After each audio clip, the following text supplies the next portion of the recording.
ఓకేనా? ఎస్. ఈరోజు ఈ కార్యక్రమంలో పాలు పంచుకుంటున్న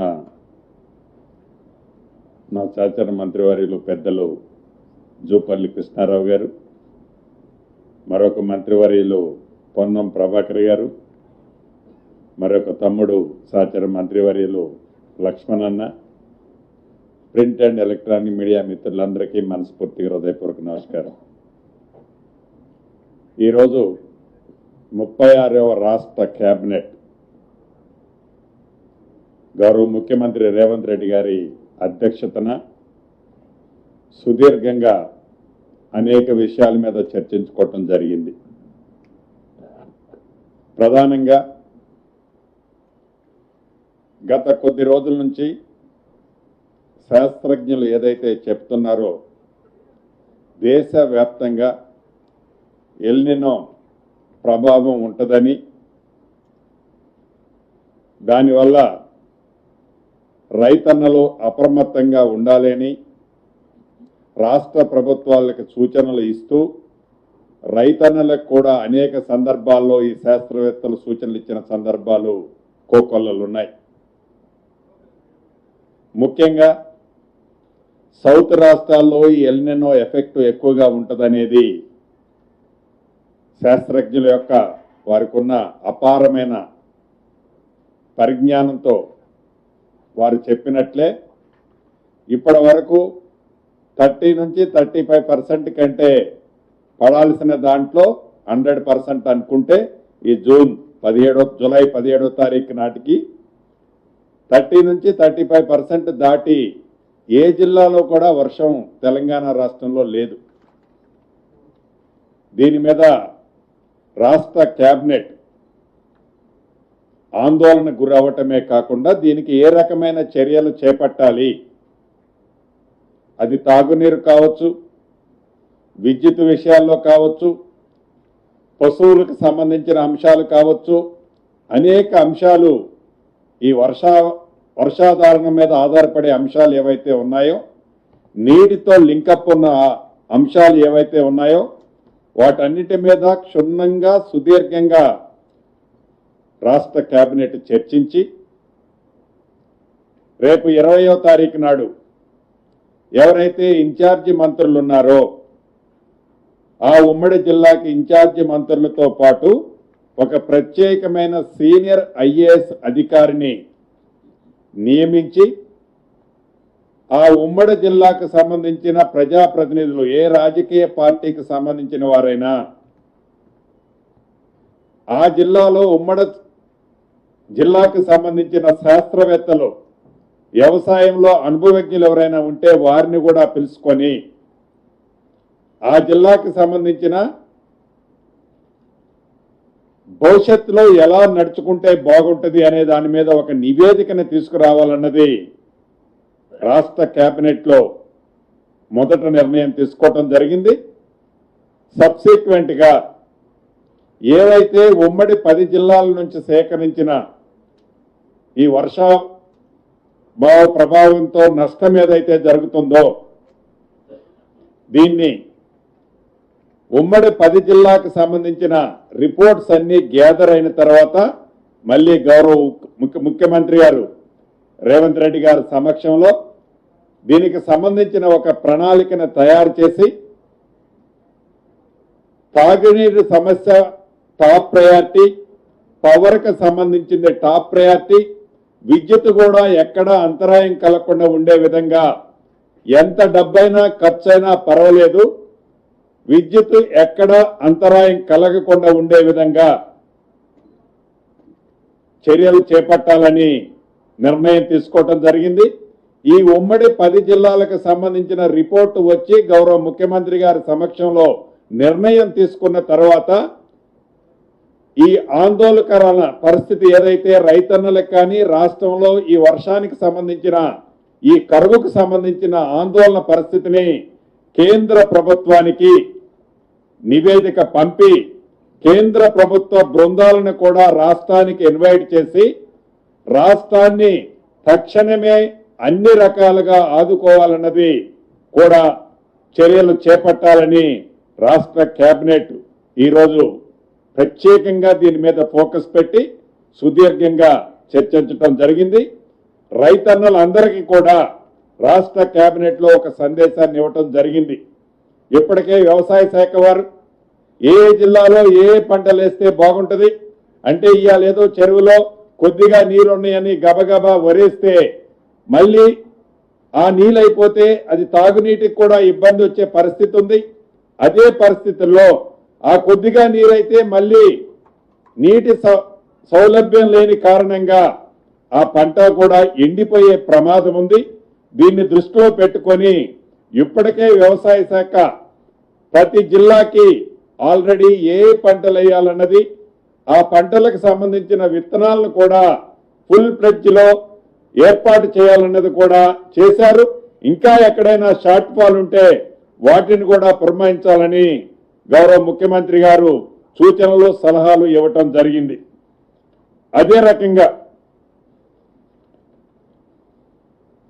దీనికి ఏదైతే ఇక్రిసాట్ లో కానీ మిగతా శాస్త్రవేత్తలు అపారమైన అనుభవజ్ఞులు ఉన్నారు దీంట్లో, వారందరినీ కోఆర్డినేట్ చేయడానికి రాష్ట్ర ప్రణాళిక మండలి వైస్ చైర్మన్ చెన్నారెడ్డి గారి సారథ్యంలో ప్రతి ఉమ్మడి జిల్లా 10 జిల్లాలు ఏవైతే ఉన్నాయో ఆ జిల్లాలకి ఈ సైంటిస్టులు సీనియర్లు అనుభవజ్ఞులు వారి సూచనల్ని తప్పకుండా ఆ జిల్లాకి వెళ్ళి ఈ కోఆర్డినేషన్ తీసుకొని వాళ్ళందరికీ రైతులకి మరింత అవేర్నెస్ కల్పించే విధంగా చర్యలు చేపట్టే విధాన్ని కూడా ఈరోజు ఇక్కడ నిర్ణయం తీసుకోవడం జరిగింది.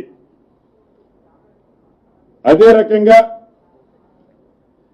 ఈ ప్రభుత్వం రాకముందు నుంచి ఎన్నికల్లో కూడా ధరణి మీద అనేక అనుమానాలు, అనేక సమస్యలు, అనేక ఇబ్బందులు భూములున్న ఆసాములు పడ్డ సందర్భంలో ఆనాటి పిసిసి అధ్యక్షులుగా ఈనాటి గౌరవ ముఖ్యమంత్రి రేవంత్ రెడ్డి గారు కానీ, ఆనాటి ఫ్లోర్ లీడర్గా ఈనాటి ఉప ముఖ్యమంత్రి బట్టి విక్రమార్క గారు కానీ అనేక మంది ముఖ్య నాయకులు ఆ వేదిక మీద ధరణి గురించి అనేక సందేహాలు, అనేక విషయాలని ప్రజలకు తెలియజేయటం జరిగింది. లక్షలాది మంది భూములున్న ఆసాములు కూడా ఆ ధరణితో పడ్డ ఇబ్బందులు చర్చించడం జరిగింది. తదుపరి ఈ రాష్ట్ర ప్రభుత్వం గౌరవ ముఖ్యమంత్రి రేవంత్ రెడ్డి గారి నాయకత్వంలో ఏర్పడిన తర్వాత ధరణి స్థానంలో భూభారతి అనే ఒక కొత్త చట్టాన్ని తీసుకొచ్చి ఆ చట్టంలో ఏవైతే ఇబ్బందులు ఉన్నాయో ప్రతి ఇబ్బందిని పరిష్కరించే విధంగా ఈ భూభారతి చట్టాన్ని మార్పులు తేటమే కాకుండా విధి విధానాలు కూడా ఏర్పాటు చేసుకోవడం జరిగింది. ఈ 2020 అక్టోబర్ 29 నుంచి ధరణి పోర్టల్ స్టార్ట్ అయింది. ఈ ధరణి పోర్టల్ స్టార్ట్ అయిన దగ్గర నుంచి ఇప్పటి వరకు అసెంబ్లీ సాక్షిగా ప్రతిపక్షంలో అడిగిన కొంతమంది సభ్యులు అడిగిన దాన్ని దృష్టిలో పెట్టుకొని ఫోరెన్సిక్ ఆడిట్ వేయాలని కోరారు. ఫోరెన్సిక్ ఆడిట్ వేశాం. కేంద్ర ప్రభుత్వ సంస్థసే అప్రూవల్ ఉన్న కేరళకు సంబంధించిన ఒక సంస్థని ఫోరెన్సిక్ ఆడిట్ చేయటం కోసం నిర్ణయించి పైలట్ కింద సిద్దిపేట, మెదక్ 2 జిల్లాలను ముందు చేసి తదుపరి మిగిలిన రాష్ట్రంలోని అన్ని జిల్లాల్లో ఫోరెన్సిక్ ఆడిట్ చేయటం జరిగింది. ఏదైతే ఈ ఫోరెన్సిక్ ఆడిట్ జరిగిన తర్వాత ఏదైతే ధరణికి సంబంధించిన యాప్ ఏదైతే ఉందో ఆ యాప్కు సంబంధించి అంతకుముందు టెరాసిస్ ఎవరైతే దాన్ని రన్ చేశారో ఆ టెరాసిస్ రన్ చేసిన వాళ్ళు, మెయింటైన్ చేసిన వారి దగ్గర నుంచి కేంద్ర ప్రభుత్వ సంస్థ అయిన ఎన్ఐసికి ఈ భూభారతిని పూర్తిగా వారికి హ్యాండ్ ఓవర్ చేశాం. ఆపరేషన్స్ అండ్ మెయింటెనెన్స్ చేసిన తర్వాత ఏదైతే పాత పోర్టల్ ధరణి పోర్టల్ ని యాజ్ ఇట్ ఈజ్ గా కొన్ని చిన్న చిన్న మార్పులు చేసి 32 మాడ్యూల్స్ ని 6 మాడ్యూల్స్ గా చేంజ్ చేసి దాంట్లో కొన్నిటిని సాధ్యమైన వాటిని సవరించి ఈ ఎన్ఐసికి హ్యాండ్ ఓవర్ చేశాం. తదుపరి ఎన్ఐసి రన్ చేయటం జరిగింది. ఈ రన్ చేసిన సందర్భంలో ఏదైతే ఈ ఫోరెన్సిక్ ఆడిట్ కానీ మిగతా సంస్థలు ఏవైతే ఇచ్చిన రిపోర్ట్ల ఆధారంగా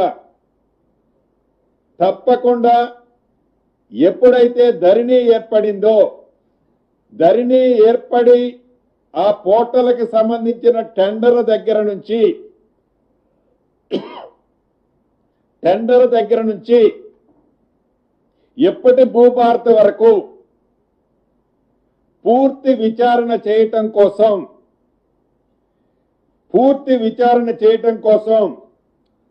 స్పెషల్ ఎంక్వైరీ టీమ్ ఎస్ఈటిని స్పెషల్ ఎంక్వైరీ టీమ్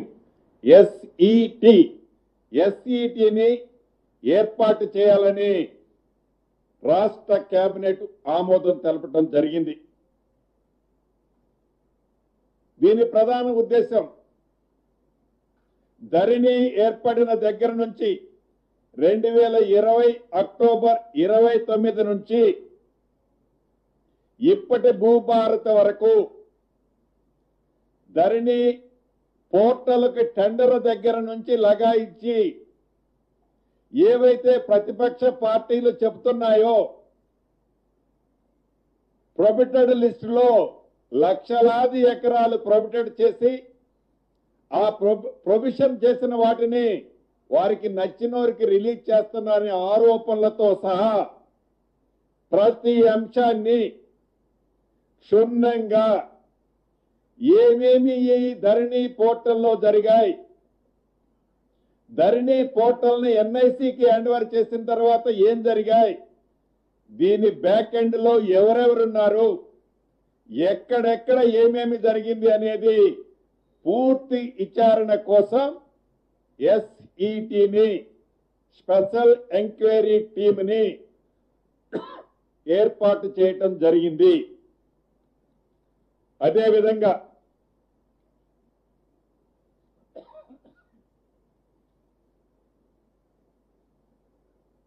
2003 నుంచి ఈ ఇంజనీరింగ్ వర్కులకు సంబంధించిన అంశం ఏదైతే ఉందో 94 జీవో, ఇది 2003లో ఈ 94 జీవోని ఆమోదించుకున్నాం. దాని తర్వాత సుమారు 23 సంవత్సరాల తర్వాత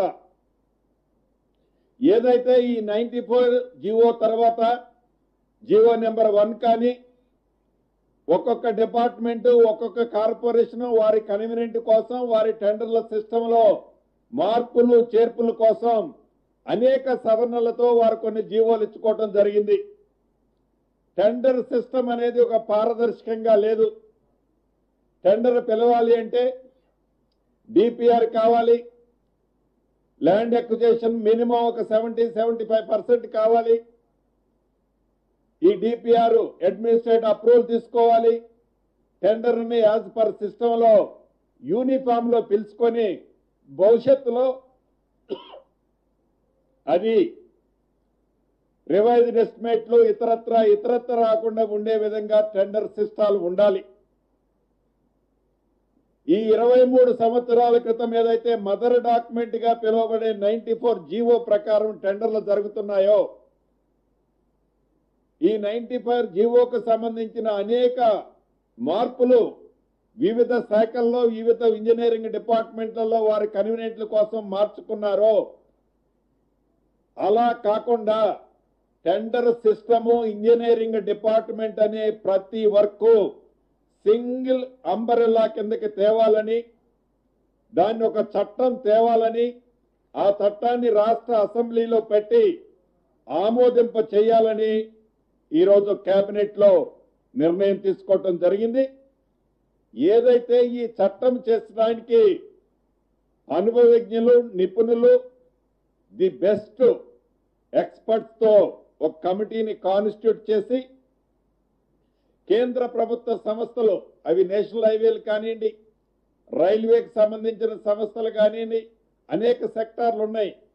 ఆ టెండర్లకు సంబంధించిన నియమ నిబంధనలు వాటిని కూడా క్రోడీకరించుకొని భవిష్యత్తులో టెండరు అంటే ఏ డిపార్ట్మెంట్ లోనైనా ఒకే సిస్టమ్ లో ఉండే విధంగా ఒక ఫుల్ ఫ్లెడ్జ్ వ్యవస్థని ఎస్టాబ్లిష్ చేస్తూ జీవోని 94 జీవోని అవసరం మేరకు ఈనాటి సిస్టానికి ఉపయోగపడే విధంగా ఆ చట్టాన్ని ఆ జీవోని కరెక్ట్ చేయటం కోసం ఒక కమిటీని కాన్స్టిట్యూషన్ చేసే విధంగా ఈరోజు రాష్ట్ర కేబినెట్ తీర్మానం చేయటం జరిగింది. అదేవిధంగా రాష్ట్రంలోని మున్సిపాలిటీస్ లో, రాష్ట్రంలోని కార్పొరేషన్స్ లో కోఆప్షన్ నెంబర్లు 5 ఉన్నారు. ఈ 5కి ప్లస్ 1 ట్రాన్స్జెండర్స్ ఇవ్వటం కోసం కార్పొరేషన్లలో ట్రాన్స్జెండర్స్ ఇవ్వటం కోసం చట్టం 2019కి సవరణ చేయటం కోసం రాష్ట్ర కేబినెట్ ఆమోదం తెలపడం జరిగింది. అదే రకంగా గ్రామ పంచాయతీల్లో ఏవైతే ఆ గ్రామ పంచాయతీలకు సంబంధించిన నిధులని, ట్యాక్సెస్ రూపంలో వచ్చే నిధులని ఇప్పటి వరకు కలెక్ట్ చేసి ట్రెజరీలో జమ చేయాల్సి ఉండే, ట్రెజరీలో జమ చేసే సిస్టమ్ ఉండేది. ఈరోజు రాష్ట్ర కేబినెట్ అలా కాకుండా ఏవైతే ఆ గ్రామ పంచాయతీకి దగ్గరలో ఉండే నేషనల్ బ్యాంక్స్, జాతీయ బ్యాంకులు, సహకార బ్యాంకులలో ఏవైతే ఉన్నాయో నియరెస్ట్ పాయింట్ లో దాంట్లో డిపాజిట్ చేసే వసతిని ఈరోజు కేబినెట్ లో డెసిషన్ తీసుకున్నాం. దీనికి గాను 2018 చట్టానికి సవరణకు సంబంధించిన అంశాన్ని కూడా ఈరోజు కేబినెట్ లో ఆమోదం తెలపడం జరిగింది.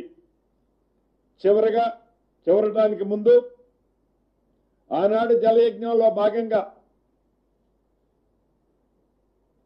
చిన్న కాళేశ్వరం, ముక్తేశ్వరం ఎత్తిపోతల పథకం ఏదైతే ఉందో జలయజ్ఞంలో భాగంగా కాంగ్రెస్ ముఖ్యమంత్రిగా దివంగత నేత రాజశేఖర రెడ్డి గారి టైంలో స్టార్ట్ అయిందో, ఆనాటి రాష్ట్ర విభజనలో 10 సంవత్సరాలు పరిపాలించిన ప్రభుత్వం దాన్ని పూర్తిగా ఉద్దేశపూర్వకంగా విస్మరించింది. ఈరోజు కేబినెట్ లో, గత కేబినెట్ లో ల్యాండ్ ఎక్విజిషన్ కి క్లియరెన్స్ ఇచ్చారు. ఈ రోజు జరిగిన కేబినెట్ లో ఏదైతే ఈపీసీ వర్క్ గతమదుందో దాన్ని క్లోజ్ చేయటం కోసం కేబినెట్ ఆమోదిస్తూ ఫర్దర్ గా ఏదైతే బ్యాలెన్స్ వర్క్, ఎడిషనల్ వర్క్ ఉందో దాన్ని డిపిఆర్ ప్రిపేర్ చేయాలని రాష్ట్ర కేబినెట్ ఆమోదం తెలపడం జరిగింది. చివరిగా సహచర మంత్రివర్యులు లక్ష్మణ్ గారి నియోజకవర్గం, వారి కాన్స్టిట్యున్సీలో ధర్మపురిలో ప్రభుత్వ డిగ్రీ కాలేజీకి 29 పోస్టులని లక్ష్మణ్ గారి కోరిక మేరకు రాష్ట్ర కేబినెట్ ఆమోదం తెలపడం జరిగిందని తెలియజేసుకుంటూ మీ అందరి దగ్గర సెలవు తీసుకోవటానికి ముందు చివరిగా రాష్ట్రంలో ఉండే రైతన్నలు ప్రధానంగా మీరు గమనించాల్సింది, ఈ రోజు ఏదైతే కనీ విని ఎరగని కరువు ఎల్నినో పరిస్థితిలో వచ్చిందో దాన్ని దృష్టిలో పెట్టుకొని శాస్త్రజ్ఞులు చెప్పే విషయాన్ని కానీ, గౌరవ వ్యవసాయ శాఖ అధికారులు చెప్పే విషయాన్ని కానీ, వ్యవసాయ శాఖ ఉన్నతాధికారులు చెప్పే విషయాన్ని కానీ ఒక్కసారి పరిగణనలో తీసుకొని పంటలు వేయటానికి ముందు వాటర్ సోర్స్ ని చెక్ చేసుకొని నిర్ణయాలు తీసుకోవాలని కోరుకుంటూ కేబినెట్ తీసుకున్న నిర్ణయాన్ని మరొక్కసారి మీ అందరికీ రిపీట్ చేస్తూ సెలవు తీసుకుంటున్నాను.